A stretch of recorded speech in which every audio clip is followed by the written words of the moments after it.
Eso es lo que ocurre cuando Pedro comienza a predicar. Esa es la función del Espíritu, convencer al mundo incrédulo de su pecado, convencer al mundo incrédulo de que la única justicia que lo puede salvar es la justicia de Cristo o a través de Cristo, y convencer al mundo incrédulo de que hay un juicio y que esta es la hora de ser liberado de ese juicio. ¿Y qué Pedro les dice? Hermano, pero no es para tanto. Arrepentíos y sed bautizados cada uno de vosotros en el nombre de Jesucristo para perdón de vuestros pecados, y después de, no antes, recibiréis el don del Espíritu Santo. 3,000 personas nacieron de nuevo, fueron agregados a la iglesia ese día. Ese es un buen recordatorio, que la eficacia de nuestro evangelismo y de nuestra predicación no depende de nuestras habilidades, sino del trabajo del Espíritu de Dios. No es la oratoria del predicador, es la unción del Espíritu sobre el predicador. El favor de Dios obrando, soplando a su favor por razones que Dios entiende mejor que nosotros. Hermanos, a menos que el Espíritu de Dios comience o convenza de pecado, nuestras palabras pueden sonar interesantes, nuestras ilustraciones pueden sonar también interesantes, nuestras oraciones pueden estar bien estructuradas, nuestras ideas pueden ser muy lógicas, nuestra oratoria puede ser impecable, pero si el Espíritu de Dios no hace la obra, todo eso es como hablar al aire y hablar en el vacío. De manera que es la obra del Espíritu sobre el expositor lo que va a causar el impacto. Se cuenta que Jonathan Edwards, quizás el teólogo más grande que Estados Unidos haya tenido, leía sus sermones letra por letra y no levantaba la cabeza ni miraba a la audiencia. Cuando él predicó pecadores en manos de un Dios airado, la historia cuenta que la gente cayó al piso llorando y se daba golpe en el piso, en el pecho, y pedía perdón. ¿Tú piensas que fue la oratoria de Jonathan Edwards? ¿O la complacencia de Dios y el favor de Dios que cayó sobre la audiencia esa mañana? Esta es la era del Espíritu para la gloria de Cristo, como vamos a ver en un momento.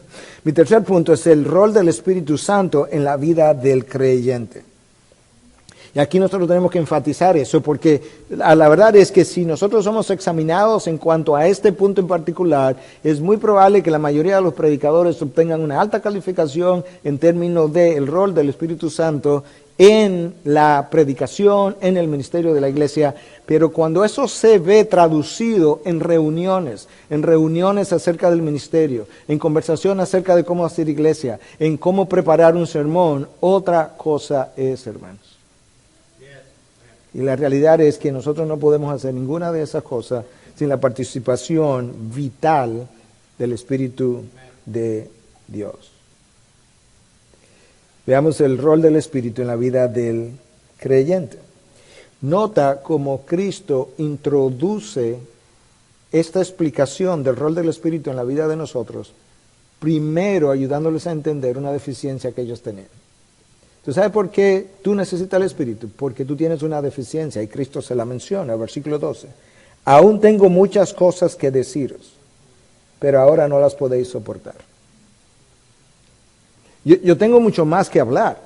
No es que el Espíritu sabe cosas que yo no sé cuando Él venga. Es que en el estadio en que ustedes se encuentran, ustedes ni siquiera pueden tolerar lo que yo tengo que revelarles. Cada vez que le hablo de que voy a morir, ustedes pierden la cabeza. Hay muchas cosas después de mi muerte que vendrán. Imagínate que Cristo lo hubiese revelado antes de partir. Y ¿sabes qué? Jacobo que está sentado ahí, estaban los 11, ya Judá había salido quizás. Él va a ser el primer mártir, lo van a decapitar. ¿Te imaginas esa noche? Y Esteban, que ustedes no conocen todavía, pero vendrá después y será apedreado. Hay muchas cosas que ustedes no pueden soportar. Pero el Paracleto viene. Y viene justamente para que ustedes puedan soportar todo lo que ahora no pueden. Ellos no estaban preparados. Emocionalmente, espiritualmente, no tenían el conocimiento. No habían ni siquiera entendido. Esto es increíble. O sea, ellos llegan al final del ministerio de Cristo en la tierra y ni siquiera habían entendido la vida, muerte y la futura resurrección de Cristo que ya había sido anunciada. Ni eso habían entendido. Por eso es que cuando Cristo muere ellos están deprimidos. Ellos no estaban esperando que resucitara el domingo. De hecho, cuando Él resucita ellos ni siquiera lo creen. El Espíritu de Dios es que viene a armonizar su teología. El Espíritu de Dios que viene a hacer lo que Cristo hizo con los dos discípulos camino a Emaús, cuando Cristo se le aparece y comienza a hacerse como que Él no sabe nada, y ellos le dicen, ¿eres tú el único que no sabe lo que ha pasado en Jerusalén en los últimos días? No, yo soy el único que sé, lo que no saben son ustedes. Y Él comenzó y le abrió las Escrituras. Ellos se quedaron callados hasta que se sentaron a la mesa y entonces dice el texto que Él le abrió los ojos y de repente ellos se decían, ¿no ardía nuestro corazón cuando Él nos abría las Escrituras? Cristo vino a hacer eso para cada creyente, a abrir las Escrituras, para que nuestro corazón arda. Cada vez que tú veas a algún predicador ardiendo en el púlpito, si lo has visto, realmente, ¿sabes qué es lo que está pasando? Es una sola cosa que está pasando. Es que a él, por una razón u otra, quizás porque ha pasado tiempo con Dios, Dios le ha abierto las Escrituras y las Escrituras encienden su corazón. No es otra cosa lo que está pasando. Es el fuego del Espíritu de Dios en la medida en que las Escrituras son abiertas a nuestro entendimiento. Y eso es lo que Cristo hace con los dos discípulos camino a Emaús.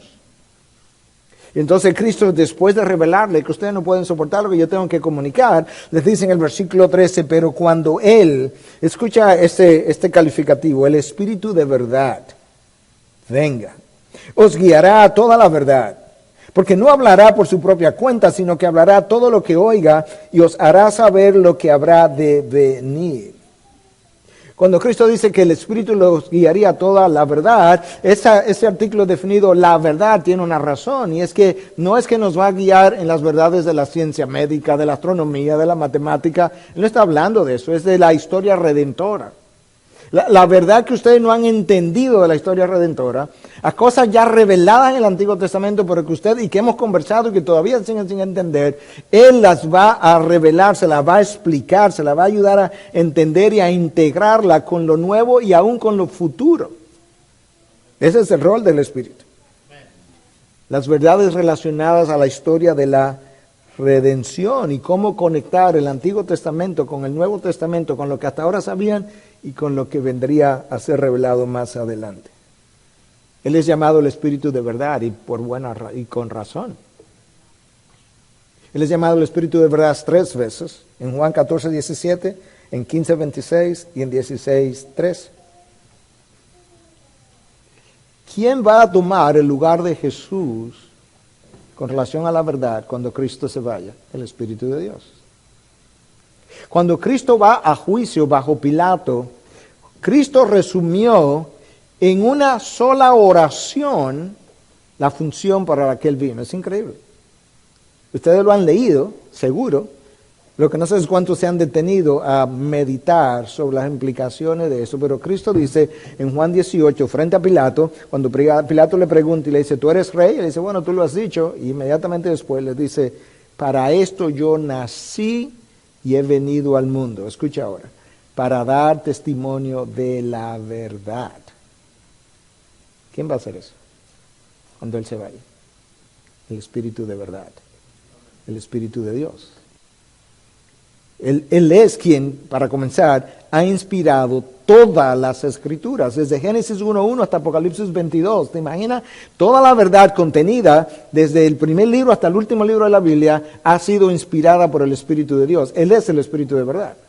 Ese es el mismo que inspiró la verdad contenida en las Escrituras, es el mismo que va a abrir la mente de los creyentes a entender la verdad que Él inspiró. Él la conoce, Él escudriña la mente de Dios como ningún otro, Él conoce la profundidad del pensamiento de Dios.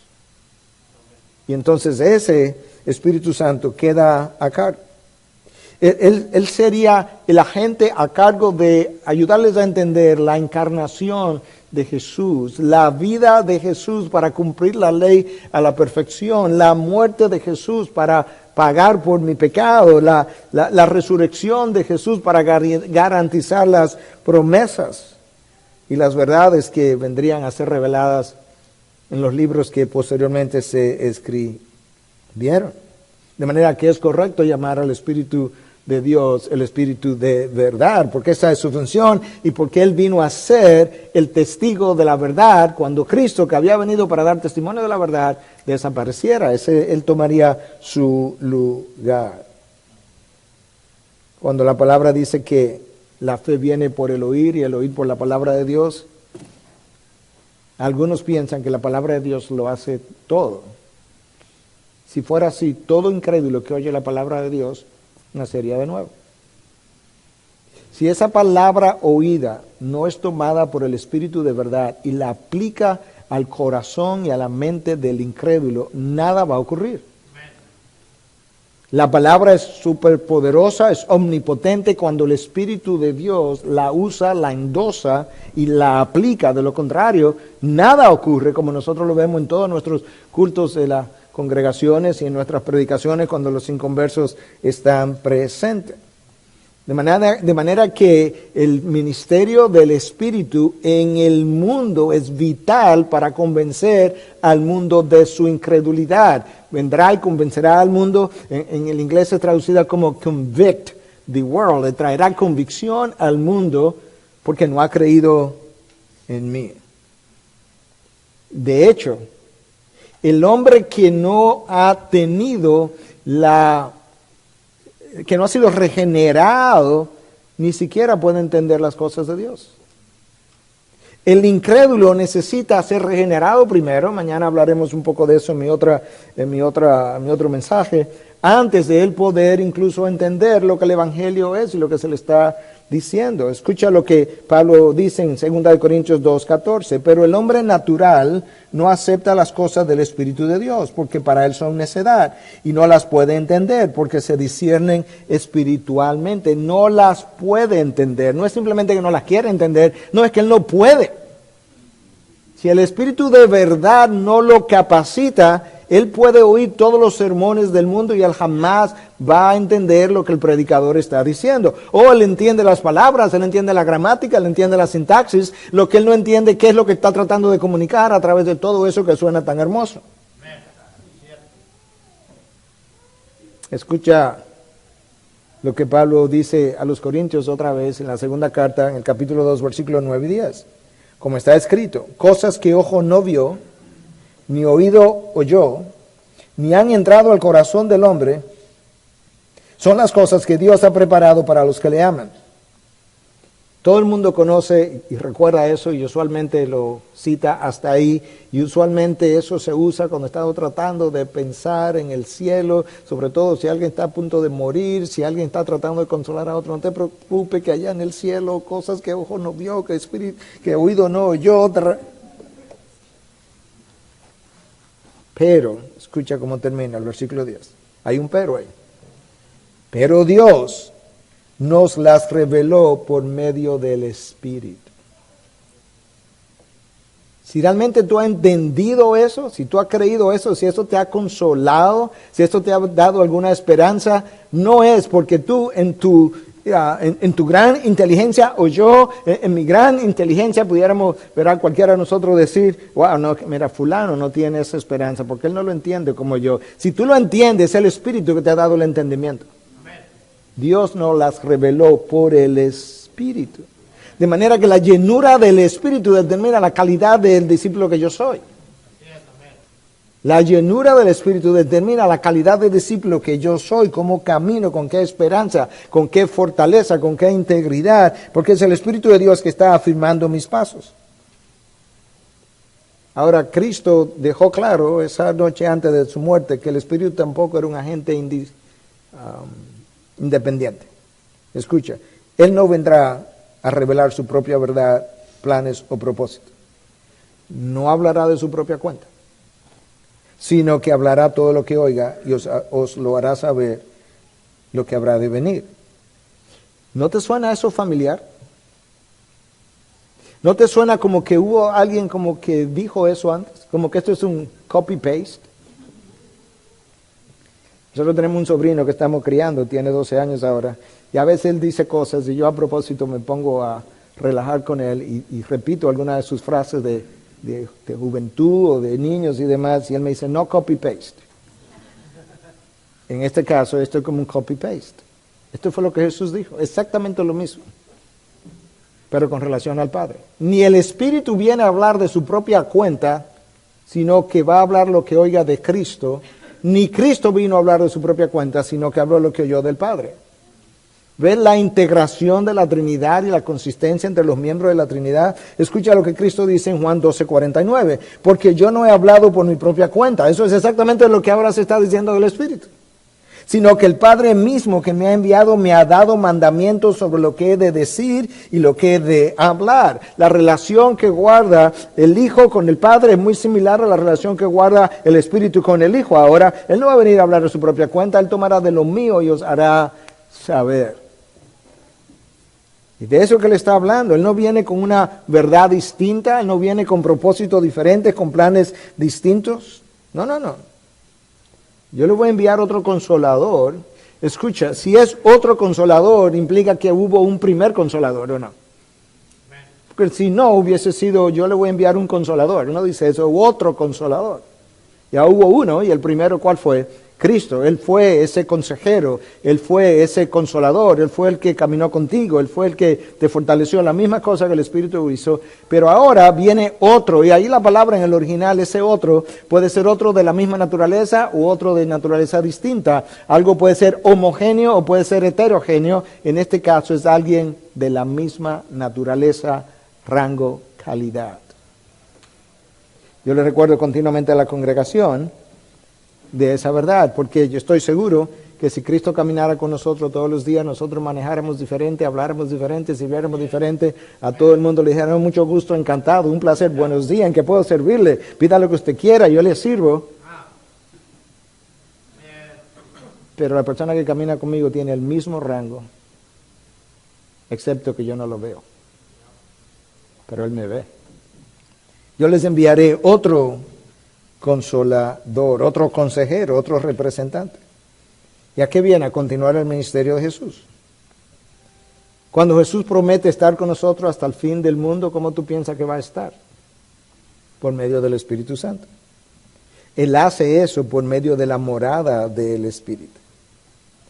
El tiempo se me ha ido, tengo que ir concluyendo. Escucha ahora el último punto, y es que el ministerio número 1, del cual depende todo lo demás, está expresado en el versículo 14 y 15 de este texto que leímos. Él me glorificará porque tomará de lo mío y os lo hará saber. Todo lo que tiene el Padre es mío, por eso dije, el que toma de lo mío, y por eso dije que Él toma de lo mío y os lo hará saber. Jesús, cuando tú lees la palabra, es glorificado en los cielos y es glorificado en la tierra. Él es glorificado en los cielos por el Padre. Escucha cómo Jesús lo expresó en Juan 17:5, la noche antes, durante esta misma conversación, en otro momento donde Jesús está teniendo una conversación intertrinitaria, donde Dios Hijo le habla a Dios Padre, le dice, y ahora, Padre, glorifícame tú junto a ti con la gloria que tenía contigo antes de que el mundo existiera. Glorifícame tú, Padre, y Él lo hace. ¿Cómo? Cuando Él asciende, Él lo siente a su diestra y Cristo fue glorificado. Pero aquí en la tierra, Cristo fue glorificado por el Espíritu de Dios. Y lo sigue siendo. Cristo lo dice aquí en el texto de hoy. Él me glorificará, futuro, porque tomará de lo mío y os lo hará saber. ¿Cuándo, de acuerdo a Cristo mismo, cuál fue la hora de su glorificación? Cuando Cristo dice en Juan 12, en otros pasajes, que la hora de su glorificación había llegado, ¿a qué se estaba refiriendo Cristo? Al Espíritu de Dios, perdón, a la crucifixión. Y ahora nos estamos refiriendo, esa es la conexión que quiero hacer, a que el Espíritu de Dios glorificó a Cristo en esa hora. En otras palabras, y lo voy a amparar ahora en las Escrituras, Cristo no se ofrece en la cruz haciendo uso de la fortaleza de la segunda persona de la Trinidad que Él era, sino por medio de la fortaleza ofrecida por la tercera persona de la Trinidad. En su hora de la glorificación. Escucha cómo el autor de Hebreo lo dice en 9:14. Cuanto más la sangre de Cristo, el cual, escucha, por el Espíritu eterno se ofreció a sí mismo, sin mancha a Dios, purificará vuestra conciencia de obras muertas para servir al Dios vivo. Si hay algo que es extraordinariamente revelador acerca de la persona de Jesús y la tercera persona de la Trinidad, es que cuando Jesús se encarna, Jesús realmente no hizo nada de lo que hizo porque en el poder de la segunda persona de la Trinidad que lo tenía, nunca lo abandonó, pero Él no vino a representar a Dios tanto, Él vino a revelar a Dios, pero Él vino a representar al hombre. Y por tanto, lo que Jesús hace, Él mismo se lo atribuye al poder del Espíritu en Él. Por eso es que Cristo no inicia su ministerio sin antes ser ungido por el Espíritu en el Jordán. Este es mi Hijo amado en quien tengo complacencia, y el Espíritu de Dios viene y desciende y lo unge. Inmediatamente después, el texto dice que el Espíritu de Dios lo empujó al desierto. El Espíritu se lo llevó. Si el Espíritu se lo llevó, tú sabes quién lo sostuvo. De manera que desde que Cristo es concebido, está la obra del Espíritu sobre Él. Él es concebido por obra y gracia del Espíritu. Cuando Cristo va a comenzar su ministerio, Él es ungido por el Espíritu de Dios. Él es llevado al desierto, sostenido en el desierto en medio de la tentación por medio del Espíritu, y luego el autor de Hebreo me explica cómo Él ofreció sacrificio en la cruz. Él se ofreció por medio del Espíritu eterno, se ofreció a sí mismo por medio de... Y luego el texto me revela que Él fue levantado entre los muertos, ¿cómo? Por medio del Espíritu. Si la segunda persona de la Trinidad, en su rol como hombre aquí en la tierra, ha encarnado, es sostenido, es ungido, es mantenido por el Espíritu de Dios, ¿cuánto más necesitamos tú y yo la obra del Espíritu para nosotros vivir nuestra vida cristiana? Cuando Cristo expulsa a los demonios, lo acusaban de que Él expulsaba a los demonios por el poder de Satanás, y Él dice que no, yo expulso a los demonios por el poder del Espíritu, todo el tiempo. Y por eso Él dice, el Espíritu vendrá y me glorificará. Bueno, ya lo glorificó, pero me glorificará en unas horas. Cuando yo me ofrezca, cuando yo vaya a decir consumado es, lo estaré haciendo y diciendo porque me estoy ofreciendo por medio del Espíritu eterno para pagar de una vez y para siempre por los pecados de los hombres. De hecho, cuando Cristo sale del Jordán, va al desierto, cuando sale del desierto, su primer sermón en una sinagoga, Lucas 4, ¿te acuerdas el texto que le dieron, que Él abrió? ¿Tú sabes cómo Él comienza leyendo? Dice, el Espíritu de Dios está sobre mí, porque me ha ungido. Cristo ni siquiera define su obra sin primero aludir al Espíritu de Dios. Porque me ha ungido para anunciar el Evangelio a los pobres. Me ha enviado, el Espíritu mismo, me ha enviado para proclamar libertad a los cautivos y la recuperación de la vista a los ciegos, para poner en libertad a los oprimidos, para proclamar el año favorable del Señor. Cuando tú miras el libro de los Hechos, se ha dicho que el libro de los Hechos pudiera llamarse el libro de los Hechos del Espíritu Santo, y es verdad. ¿Quién tú piensas que es el personaje central de los Hechos en el libro de los Hechos? Jesús.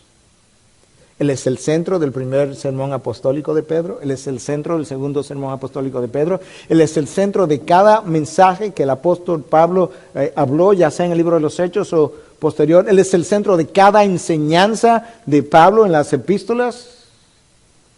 Nosotros predicamos a Cristo y a este crucificado, piedra de tropiezo para los judíos, pero para nosotros es sabiduría de Dios, perdón de Dios. Ese es el rol del Espíritu. Si tú remueves al Espíritu Santo del libro de los Hechos, tú no tienes un libro. Pero si tú dejas al Espíritu Santo y remueves la persona de Jesús, el Espíritu Santo no tiene de qué hablar.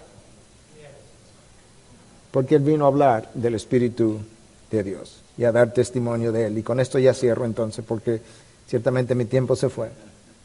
Escucha lo que Él registra en Juan 15. Cuando venga el Consolador, versículo 26, a quien yo enviaré del Padre, es decir, el Espíritu de verdad que procede del Padre. Escucha lo que Él va a hacer y luego qué a mí me toca hacer. Él dará testimonio de mí. Ese es su rol, dar testimonio de mí. Y ahora mi rol, versículo 27. Y vosotros daréis testimonio también, porque habéis estado conmigo desde el principio. ¿Oíste lo que Jesús dijo? Cuando el Espíritu venga, Él va a dar testimonio de mí. Cuando yo me vaya y el Espíritu venga a ustedes, ahora Él en ustedes tiene que dar testimonio. Ese es su rol. Y si hay algo que queda claro en el libro de los Hechos, es la manera como estos hombres, bajo la unción y la llenura del Espíritu, testificaron acerca de Jesús una y otra vez. Es por eso que entonces Jesús, conociendo lo que estaba pronto a ocurrir, le dice, por tanto, id por todo el mundo y hacer discípulos, bautizadlos en el nombre del Padre, del Hijo y del Espíritu Santo, enseñándoles a obedecer todo lo que yo os he enseñado. Y yo estoy con vosotros hasta el fin del mundo. Yo lo estoy dejando ahí porque yo voy a desglosar eso mañana en mi segundo mensaje para que podamos ver que el texto de la Gran Comisión está lleno de la acción del Espíritu Santo de principio a fin. Sin el Espíritu ni siquiera puedo decir lo que yo acabo de leer. Y ahí está entonces nuestra era, la era del Espíritu Santo para la gloria de Cristo. Que Dios nos ayude a través del Espíritu que mora en nosotros a hacer lo mismo que el Espíritu hizo, para lo cual fue también enviado. Testificar y testificar bien de la persona de Jesús cuando predicamos y cuando vivimos. Padre, gracias. Gracias por la obra de Cristo en la cruz, pero gracias por el Consolador que tú enviaste y que tu Hijo dijo que nos convendría que Él se fuera para que Él viniera. Gracias porque no nos dejas solos. Gracias porque nos provee lo que necesitamos para hacer lo que tú nos mandas a hacer. Ayúdanos a estar más conscientes de nuestras incapacidades, debilidades e insuficiencias y mucho más dependientes de la acción del Espíritu en nosotros. Que nosotros podamos recordarnos como se recordaba este predicador al subir a predicar, que yo pueda recordarme eso al levantarme todos los días. Yo creo en el Espíritu Santo, yo creo en el Espíritu Santo, yo creo en la obra del Espíritu Santo para la cual Él fue enviado a mi vida. Ayúdame a honrarte, Cristo, ayúdame a glorificarte por medio del Espíritu. En tu nombre, Jesús. Amén. Amén. Bendiciones.